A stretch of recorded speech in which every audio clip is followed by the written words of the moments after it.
Bom, não sei se você já... Bom, permita-me, Paulinho, vou terminar com a profetada, por favor, só dar um testemunho. Tá? Então, isso aconteceu... Também tem a cidade aqui.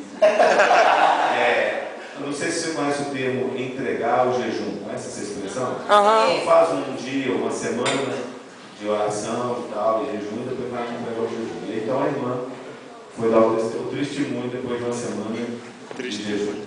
Então, eu vou dar a voz aqui. Meus irmãos, eu fiz uma semana de jejum, sabe, meus irmãos? E quando eu vim aqui entregar o jejum, o que eu encontrei? Quem? Ela falou assim: a traidora. Aquela que colocou o pai de chifre em mim com meu marido. Jesus me encheu de poder e eu enchia de porra.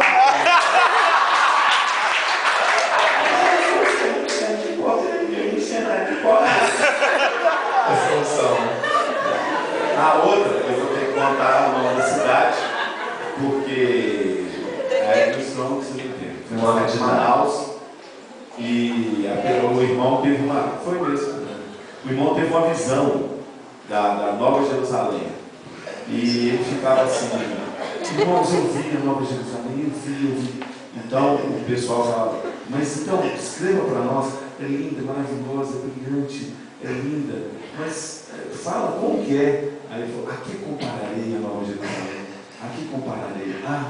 Você já viu assim Manaus de noite?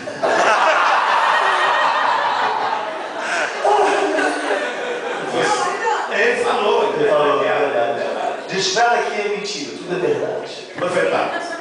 Bom, não sei se você já viu alguém entregar uma profecia, né? Então, você já viu? Já viu, gente? Então tem várias. Vamos lá. Tem aquela do cara que estava entregando, o cara estava dando um testemunho, sabe aquele testemunho que o cara conta muito do que ele era antes e nunca do que Jesus fez na vida dele? E esse era na Baixada Fluminense. Então, era mesmo.